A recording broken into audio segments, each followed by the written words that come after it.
지금은 뭐 생바지를 너무 흔하게 구할 수 있습니다. 아, 한겨울에도 구할 수 있습니다. 아, 그래요? 네. 이 음식 이야기 하니까 또 재밌네. 네, 음식 이야기랑 축구 얘기가 하면 끝이 없습니다. 알겠습니다. 지금 여기까지만 들으면 이제 거의 뭐 음식 관련된 일만 하신 것 같은데 기자를 하셨단 말이죠? 네, 20년 정도 하셨나요? 네, 네, 했습니다. 그 기자 생활은 또 좀 어떤지 좀 말씀 좀 해주세요. 저희 때는 사실 출퇴근이 없었다고 할 정도로 네, 정말 좀 빡셌죠. 빡시고.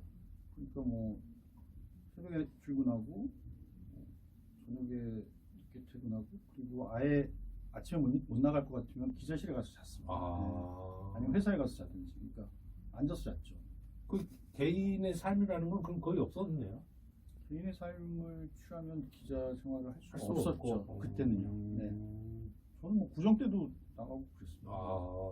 크리스마스는 한 번도 쉬어본 적이 없고 뭐 이런 얘기하면 진짜 나 때는 말이야 이렇게 돼서 좀 민망스럽긴 한데 그때는 좀 그랬습니다. 그때는 또 편집국에서 다 담배 폈고요. 차례도 있었고. 네. 그래요? 네, 뭐 옛날 뭐 거의. 지금은 좀 안 그런가요? 지금 그랬다간 큰일 납니다. 그래요? 네, 노동청에 네, 기소될 수도 있습니다. 지금. 네. 저희 때니까 벌써 30년 전이니까. 20년 전, 25년 전이니까. 갑자기 궁금해서 여쭤보는 건데. 네. 선생님 때 그렇게 어목스러운 생활의 기사와 지금 좀 이렇게 유연해진 상황에서의 그 기사의 차이가 있나요? 그때는 네, 중앙지라는 게 몇 개 없었잖아요. 지금처럼 뭐 미디어가 많아서 다양해서 그 많은 인재들이 중앙지로 가지 않고 자기 뭐 여러 개 미디어로 갈 수 있고 심지어 자기가 1인 미디어를 만들 수 있는 시대가 됐으니까 좀 다른 것 같아요. 네. 근데 지금은 매우 창의적이다. 옛날은 좀 뭐 전통적이다. 이렇게 접근하는 게 맞을 것 같습니다. 비교가 조금 안 되는. 네네. 그러면은 지금 우리가 선생님 기자 하신 이야기, 그 다음에 이태리 지금 갔다 온 이야기 했는데 혹시 또 다른 거 하신 거 있나요? 뭐 직업으로서. 좀 광고 대행사 맨 처음에. 제일 처음에는 네, 다녔습니다. 대학 졸업하고 그럼 첫 직업은 광고 대행사인가요? 네. 광고 대행사 다녔었어요. 그것도 듣기만 해도 살짝 약간 빡신 느낌인데요? 광고 대행사는 뭐 열심히 그 대행사 직원들이 뭐 카피라이터, PD들이 열심히 만들어서 딱 가져가면 광고주가 됐어. 그거 말고 이거 좀 틀어봐. 그냥 딱 틀어주는 게 이제 일본이나 미국 광고 딱 틀어주고 저거 그대로 만들어줘. 네, 이렇게 했었죠. 처음부터 그렇게 보여주면 좋을 텐데. 그러니까요. 거의 한 달 밤을 샜는데. 그래서 이런. 네. 그래서 제가 그 엿먹으라 적인데요? 훌륭한 광고주들은 안 그렇습니다. 삼성이나 LG 같이 이렇게 좋은 광고주는 안 그런데 일부 그 소규모 회사하고 그 다음에 좀 전통 있는 회사들, 올해 뭐 한 부분의 전통 있는 회사들은 그런 식이 많죠. 왜냐하면 너희들보다 내가 더 잘한다. 이런 거고 유통으로 푸시로 광고를 하니까 크리에이티브 같은 게 필요 없는 거죠. 그러시네요. 거기서 그러면 광고 대행사 하시고 기자로 넘어간 건 무슨 이유가 있나요? 아니 저희가 트레 같은 걸 되게 싫어하거든요. 재밌을 것 같아서 갔는데 재미없고. 재미없으니까. 네. 그리고 제가 언론사 가려고 했을 때 그때 뭐 파업을 엄청나게 했었어요. 그때 그 언론사들이. 그러니까 이제 언론사들이 학생운동이나 뭐 그쪽 사람들을 안 뽑으려고 성적과 영어를 봤거든요. 저 성적이 거의 선동열 방울보다 조금 좋거든요. 그 영어 뭔데? 그랬더니 토익이라는 걸 보라고 해서 딱 봤는데 이거는 병아리 감별사를 몇 편만 하는 건 아닌데 완전 이상한 틀에 박힌 시험이더라고요. 거부. 토익은 거부. 네. 저는 지금도 토익이 정말 영어 실력을 판별하는 기준이 될 수 있나? 라는 의문을 가지고 있습니다. 창의성이 없는 나라에서 테스트 하죠. 근데 어떻게 입사를 하신 거죠? 그래서 다른데 그 있다가 월간지에 있다가 경력을 해서 입사를 합니다. 그리고 이제 20년 하셨는데 또 약간 좀 지루해지신 건가요? 아니면 틀에 갇힌 게 싫으셔갖고? 데스크를 보라고 하니까 자꾸. 데스크는 틀이 있거든요. 기본적으로 요 테두리 이런 걸 별로 안 좋아하시는 거예요? 테두리를 아주 싫어해요. 근데 혹시 가족이 그런 그러니까 좀 이렇게 여러 경력을 하신 거에 대해서는 엄청 싫어하죠. 네. 싫어하시고. 엄청 싫어하죠. 그 어떻게 그래도 동의도 다 구하시고. 맨 처음에는 이제 막 그냥 알아서 했는데 약간 분위기가 심상치 않은 거예요. 그다음부터 동의를 구하는 게 아니라 그래 해라 라는 말이 나올 수 있도록 하는 게 중요하죠. 그러니까 매일 요리만 난다든지 저 사람이 왜 저러나 요리에 미쳤나? 이런 인상을 주지 않으면 절대로 동의를 안 해줍니다. 미쳐야 미친다고. 그러니까 미쳐야 동의를 구할 수 있습니다. 동의가 아니라 윤허를 이제 그만하고 그 정도면 그냥 해라. 네. 근데 그것도 맨 처음에 나왔을 때 하면 안 됩니다. 독죽 받으면 이럴 줄 알았어. 이 말이 나옵니다. 3번 나올 때까지. 3번. 그럼 이제 이태리 가시기 전에 그렇게 하신 건가요? 그렇죠.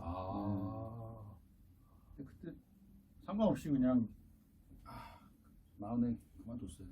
라는 생각은 하죠. 그 동의를 구하는데 꽤 오랜 시간이 걸렸어요. 그래도 1년 정도 그래도 떨어져 계시려면 그건 쉽지는 않으셨겠네요. 저기 이태리로 아내가 와서 같이 한번 여행을 한 적이 있습니다. 그 사이가 굉장히 좋으신 것 같습니다.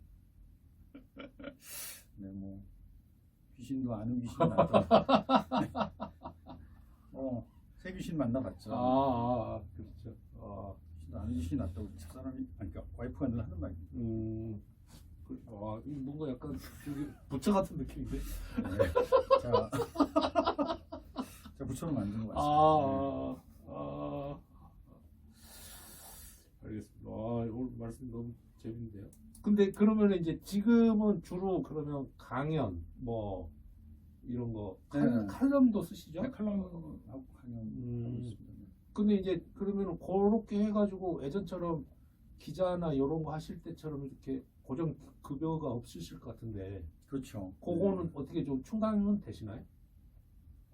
한겨레가 사실 언론사 중에 거의 하위권이거든요. 샐러리가 연봉이. 근데 그거보다 더 적습니다. 제 글을 가장 비싸게 사줬던 곳이 바로 전 직장이었더라고요. 뭐 그냥 그럭저럭 먹고 싶은 것 좀 안 먹고 제가 화이트 와인만 마시는 이유가 있습니다. 레드 와인 마시면 뭐 집안이 생계가 안 되니까. 방송 들으신 분 중에서 혹시 뭐 이렇게 좋은 레드 와인이 있다 그러면 시음하러 와라 이렇게 알려주시면 좋을 것 같습니다. 알겠습니다. 혹시 보시는 분 중에 좋은 레드가 그러면 그래도 한 10만 원 정도는 넘어야 되나요? 더 해야 되나요? 10만 원이면 그냥 미들도 안 됩니다. 미들 안 되고 미들보다 좀 얇습니다. 한 50 정도. 그 정도는 너무 훌륭한데. 그래요? 그 정도는 승배를 하게 되죠. 그러니까 보통 10에서 50 사이에 있는 게 그나마 그나마가 아니라 아주 훌륭하죠. 그래요? 근데 이게 참 재밌는 게 꼭 50짜리라고 해서 마신 제 입맛을 맞는 거예요. 그렇겠죠. 그게 참 특이하더라고요. 그럼 저기 와인 이야기가 나와서 말인데 저도 이제 술을 좀 좋아하는 입장에서 통상 그러면은 어디 가서 사는 게 제일 좋나요? 그게 이제 자기가 좀 알고 있는, 그러니까 와인 가격은 사실 와인 회사도 모른다는 말이 있습니다. 그러니까 어떻게 그 가격을 돌고 막 이렇게 가격을 책정하는지 모르거든요. 그러니까 관세도 많이 붙고 원가도 많이 붙고 유통 마진도 많이 붙으니까 보통 그 이탈리아 와인 같은 경우는 한 2배 정도 혹은 2.5배 정도 비싼 것 같아요. 한국이. 그러니까 그 가격을 알면 그 어디 가면 좀 싸더라라는 걸 알 수가 있죠. 네. 그렇게 아는 게 가장 중요한 것 같습니다. 그러면 보통 그 큰 마트가 있고 와인샵 이런 데가 좀 많이 생겼잖아요. 그러니까 이게 자기가 어떤 트랙으로 와인을 마시느냐가 중요한 건데요. 그러니까 대중적 취향을 가지고 있느냐 아니면 약간 전문가적 취향으로 갈 거냐 이게 보통 와인샵은 전문가 취향을 맞출 수가 있거든요. 근데 마트는 사실 전문가 취향을 맞추기 어렵죠. 대중적인 취향이니까 맨 처음 초보자들은 대중적 취향으로 갔다가 거기서 이제 자기의 어떤 입맛이나 자기의 어떤 선호도나 뭐 자기가 좋아하는 나라가 생기거든요. 그러면 이제 그쪽으로 네, 전문가용으로 가는 거죠. 근데 요즘에 편의점이 그 좋은 와인들이 많고 그 편의점에서 그 전자주문을 하면 마트보다 훨씬 쌉니다. 네, 그래서 저도 편의점 그 전자주문을 많이 이용하는 편인데요. 그게 이제 문제가 전제 조건이 뭐냐면 자기가 어떤 와인을 좋아하는지 알아야 주문을 하잖아요. 그렇죠. 네. 근데 유통 마진이 거의 상당히 빠지기 때문에 저는 그러니까 자기가 좋아하는 그 약간의 그 와인을 좀 발견하시면 그렇게 유통 마진이 없는 쪽으로 가는 것도 가장 저렴하게 가장 저렴한 것 같습니다. 저는 그래서 편의점 자주 다니는 편이에요. 최근에 책을 내셨어요? 네. 책 잠깐 소개해 주시죠. 네, 제가 이제 편의점 자체에 원래 관심이 많았거든요. 왜 그러냐면 제가 기자 생활할 때도 책을 세네 권을 썼는데 그때 이제 그 주말에 도서관을 갔었습니다. 근데 도서관을 가면 밥을 먹긴 애매하고 뭘 먹어야 되는데 먹을 게 없으니까 이제 편의점에 가서 삼각김밥을 먹기 시작했던 거예요. 그래서 삼각김밥을 쭉 먹다 보니까 이게 상당히 괜찮더라고요. 그래서 그 기자 생활을 하면서도 삼각김밥을 가끔 먹었는데 도서관 하면서 이제 계속 삼각김밥을 먹고 그다음에 도서관에서 그 편의점에 어떤 사람이 오는지 주말에 근데 되게 웃긴 게 저희는 편의점이 20대, 30대 혹은 10대들이 온다고 생각하잖아요. 그렇죠. 근데 주말에 가보면 40대, 50대, 60대들이 많이 그래요? 네, 그러니까 밥을 그 끼니를 그냥 편의점으로 식사를 거기서 도시락을 사가시는 70대, 60대 노부부를 본 거죠. 사실 우리나라 인프라가 그 SOC가 그 사회복지 인프라가 없으니까 그 분들이 이제 가장 싼 그 음식을 가져가는 건데 저는 편의점 도시락 별로 안 좋아했었거든요. 예전에 한번 취재를 한 적이 있었는데 편의점 도시락을 먹고 혈압을 재면 혈압이 20-30은 금방 뜹니다. 그러니까 이게 워낙 나트륨이 많으니까 하루치에 뭐 나트륨의 뭐 거의 절반 이상을 먹으니까 그래서 저는 편의점 도시락에 대해서 약간 거부감 건강하지 않은 음식 이렇게 생각했었는데 그게 이제 점점 완화가 되면서 뭐 콩나물 비빔밥 같은 것도 가끔 먹거든요. 그런 걸 먹어보면 꽤 괜찮거든요. 그래서 간단하게 이제 도서관에서 뭐 쉽게 먹을 수가 있습니다. 그런 식으로 하다 보니까 이제 편의점 음식에 관심이 가졌고 그 편의점 음식하고 이제 와인을 편의점에서 사게 되니까 한번 매칭을 해봤던 거죠. 그래서 그런 식으로 이제 편의점 와인과 편의점 음식 혹은 조금 그것보다 더 고급스러운 음식, 그 다음에 더 고급스러운 와인 이런 식으로 여러 가지 경우의 수를 대비해서 음식과 와인에 대해서 한번 책을 써본 거예요. 그래서 책 제목은 좀 재밌게 와인은 참치 마요. 네, 이렇게 해서 한번 책을 한번 내봤습니다. 참치 마요 삼각김밥하고 어울리는 와인 내용이 있는 거죠? 엄청나게 많죠. 그래요? 엄청나게 많죠. 아주 뭐 진짜 밸런스가 맞는 와인도 많고. 제가 그 트레발이라고 이제 그 직장인 독서 플랫폼에서 이런 그 뭐라고 하죠? 테이스팅을 해보거든요. 근데 사람들 그러니까 젊은이들이죠. 대부분 40대도 있긴 한데 대부분 20대에서 40대까지인데 깜짝 놀랍니다. 왜냐하면 참치마요를 되게 뭐 일반 사람들도 그렇지만 되게 그러니까 가난한 자의 음식 혹은 위급할 때 먹는 뭐 그런 음식이라고 생각하지 와인은 스테이크랑 먹어야 된다 이런 편견이 있잖아요. 그렇죠. 네. 근데 너무 잘 어울리니까 네, 깜짝 놀랐어요. 사실 와인이 햄버거랑도 굉장히 잘 어울려요. 네. 참치 마요랑도 잘 어울리지만 뭐 새우버거나 그리고 레드 와인하고 그 빅맥이나 뭐 버거킹, 와퍼 같은 거 정말 잘 어울려요. 아 그래요? 네. 보통 사람들은 거의 시도조차 해볼 생각은 안 한 궁합이에요. 근데 미국에서는 그렇게 많이 먹나요? 네, 먹고 그다음에 옛날에 영화에서 한번 나왔었는데 뭐 몇백만 원짜리 와인을 빅맥이랑 먹어서 그 화제가 됐었던 네, 영화가 있었습니다. 그거는 그냥 듣기만 해도 맛있을 것 같아요. 아니 근데 해보면 좀 많이 놀라실 거예요. 진짜 맛있거든요. 그래요? 네. 뭐 맥도날드나 뭐 그 롯데리아나 얼마 안 하잖아요. 네. 5,000원도 안 하는데 그렇죠. 와인도 뭐 거기에 맞춰서 5,000원짜리를 사도 되고 뭐 10,000원짜리 사도 되고 60,000원짜리 사도 되고 50,000원짜리 사도 되는데 맞춰보면 다 맞습니다. 네, 사실 햄버거가 되게 그 그리지하다고 뭐라고 해야 되죠? 그러니까 기름기가 많으니까 네. 어떤 애들라도 다 이렇게 받아주거든요. 그렇습니다. 이 지금 뭐 시간이 막 엄청나게 빨리 가요.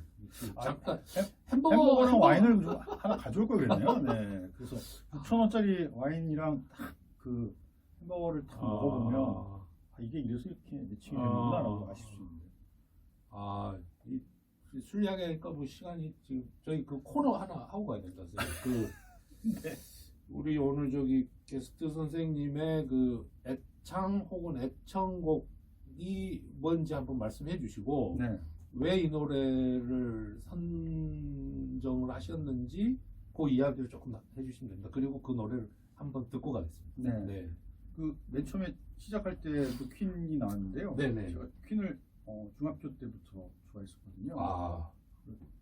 동년배 친구들이 브룩 시리즈나 뭐 소피 마르소를 책받침을 하고 있는데 저는 퀸을. 근데 그때 프레디 머큐리가 그 동성애자인 건 몰랐고요. 우리나라에서 그런 것들이 다 안 알려져 있어요. 그렇죠. 네. 근데 아무튼 퀸을 좋아했던 이유는 사운드가 너무 풍부해서 좋아했던 거고요. 근데 제가 또 퀸을 좋아하는 이유가 퀸 노래 중에 Don't Stop Me Now라는 게 있는데요. 네. 날 멈추지 마, 멈추게 하지 마라는 건데요.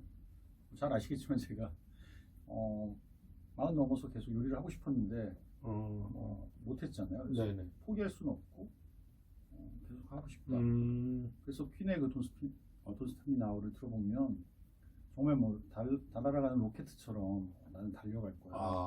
그다음에 마담 고디바라고 초콜릿. 네, 가난한 백성들을 위해서 그 나체로 말을 타고 돌았던 마담 고디바만큼 빨리 갈 거야라든지 어떤 그런 멋진 그 상징이 있으면서 절대로 포기하지 않는 하지만 너무너무 즐거운 그러니까 우리가 억지로 하는 게 아니라 한으로 하는 게 부모님이 하라고 해서 하는 것도 아니고 돈 벌려고 하는 것도 아니고 그냥 정말 즐겁고 행복하고 빠르게 할 수 있는 그런 스피드가 좋아서 그 노래를 좋아하거든요. 거의 뭐 좌우명 같은 노래네요. 근데 지금은 지금 기력이 없어서 지금은 들으면 너무 빨라서 약간 좀 지금 사실 최고쿨 더 많이 듣습니다. 그러면 최백호 선생님 노래방에서 부르실 수도 있으신가요? Don't Stop Me Now요? 네. 좀 느리게 알레그로는 안 되고 아르고 정도 조금 느리게. 알겠습니다. 부를 수 있을 것 같습니다. 부를 수 있을 것 같습니다. 오늘 선생님의 Don't Stop Me Now 한 곡 듣고 가겠습니다.